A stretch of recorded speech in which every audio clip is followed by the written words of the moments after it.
आज आपको एक महिला सिपाही का वीडियो दिखाने जा रहे हैं जिसने अपने वरिष्ठ अफसरों के सामने कुछ ऐसा सुनाया जिसे सुनकर सारे पुलिस महकमे के अधिकारी भी हैरान रह गए। आप भी सुनिए इस महिला सिपाही ने कैसे सुनाई ये काम की बातें। हकीकत भी है, एक दिलचस्प कहानी ही नहीं, तेरी हस्ती भी है, एक जवानी ही नहीं।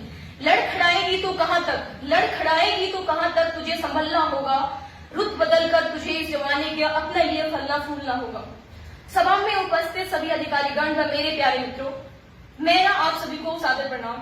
मेरा नाम मोनू है और मैं जनपद कन्नौज का रिप्रेजेंट कर रही हूँ।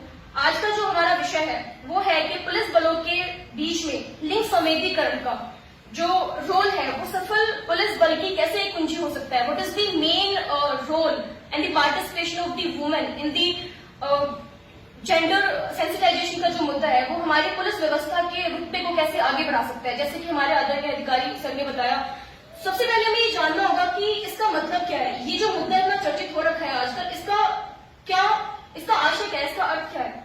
सर ने पहले डिस्क्राइब कर दिया, लेकिन मैं कुछ अपने शब्दों में बताना चाहूंगी। वो इस तरीके से है कि लड़कियों और महिलाओं का एक पुलिस डिपार्टमेंट में ही नहीं बल्कि पैरामिलिट्री फोर्सेस और जितनी भी हमारी आजकल की ऑर्गेनाइजेशन है, चाहे वो एनजीओ हो, चाहे कोई सा भी डिफेंस सर्विस हो या फिर police department including all the things, तो इसमें महिलाओं का क्या रोल है। मैं आपको बताना चाहूंगी कि लगभग 7% भारत की जो महिलाएं हैं वो पुलिस व्यवस्था में आज के समय में कार्यरत है और लगभग 30% उनको आरक्षण भी दिया जाता है, न कि सेंट्रल लेवल बल्कि स्टेट लेवल और केंद्र शासित राज्यों में भी।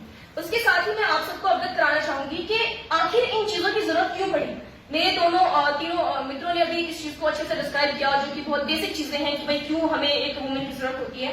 इसमें है कि हमें 3-4 चीजों की जरूरत पड़ेगी। एक तो increasing the number of the women in the police department, second thing is की gender equality, third thing is support system जो कि बहुत जरूरी है। जैसे कि एक अनमैरिड या फिर मैरिड कैंडिडेट है अगर पुलिस डिपार्टमेंट में, तो उसको चाइल्ड केयर लीव कैसे दी जा रही है, उसको उसके खुद के जनपद के आसपास ट्रांसफर कैसे दिया जा रहा है, उसको क्या लिविंग फैसिलिटी दी जा रही है।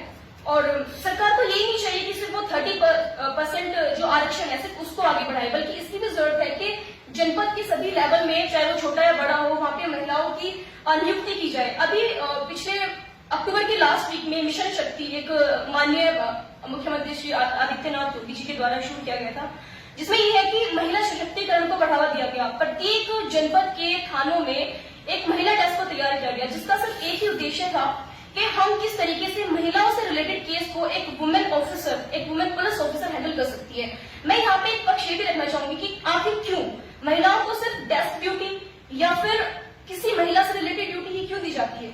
उनको ऐसे भी ऑपरेशंस हैंडल करने के लिए उनको आगे बढ़ाना चाहिए, क्योंकि जब तक आप उनको कोई टास्क नहीं दोगे वो कैसे आगे बढ़ेंगे। I am the example, Mahatma Gandhi ji का एक कोट्स है कि विश्व में अगर आप कोई परिवर्तन देखना चाहते हैं तो उसे खुद से शुरू कीजिए। मैं एक चीज को खुद से शुरू करना चाहूंगी कि I am a participant here. मुझे लगता है शायद बहुत ही कम गर्ल्स कैंडिडेट यहाँ पे है। ये दिखाता है कि क्या जेंडर इक्वालिटी सच में है। यू कैन सी, आप खुद देख सकते हैं। लाइव एग्जाम्पल मैं हूँ आपके सामने।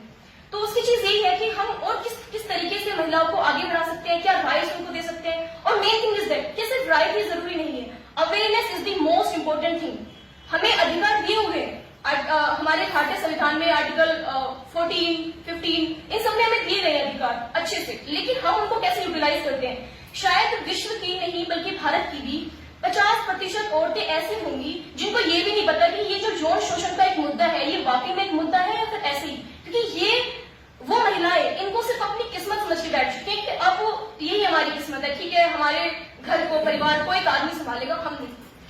पुलिस डिपार्टमेंट में एक और चीज है कि हमें जीरो टॉलरेंस पॉलिसी को अपनाना चाहिए, जिसमें कि शिकायत प्रकोष्ठ भी हमारे डिपार्टमेंट में बनाए गए हैं। ऐसी बहुत सी चीजें हैं। हेल्पलाइन नंबर का मैं यहाँ पे स्पेशली मेंशन करना चाहूंगी कि 181-1090, ये बहुत सारी चीजें हैं। अब आते हैं थोड़ा एक व्यापक स्तर पर, जिसका मतलब है कि बहुत से एग्जाम्पल है, राजनीतिक है, आर्थिक है, सांस्कृतिक है। मैं पिंक मूवी का एक एग्जाम्पल लेना चाहूंगी जहाँ पे अमिताभ बच्चन जी का एक फेमस डायलॉग है कि नो मीन्स नो। मतलब अगर आपके अगेंस्ट में कोई अपराध किया जा रहा है या आपको कोई छेड़ रहा है, कोई किसी भी तरीके से आपको परेशान कर रहा है, तो अगर कोई लड़की ना कहती है तो इट्स मीन नो। यहाँ पे मनुस्मृति का एक बहुत ही अच्छा एक दोहा है जिसको मैं आपके सामने प्रस्तुत करना चाहूंगी कि यत्र नार्यस्तु पूज्यन्ते रमन्ते तत्र देवता। आई थिंक आप सभी इसका मतलब जानते हैं, बट फिर भी मैं डिस्क्राइब कर दूं कि जहां जहां भी नारी की पूजा की जाती है, जहाँ जहाँ नारी की पूजा की जाती है वो स्थान, उन स्थानों पर देवताओं का निवास होता है।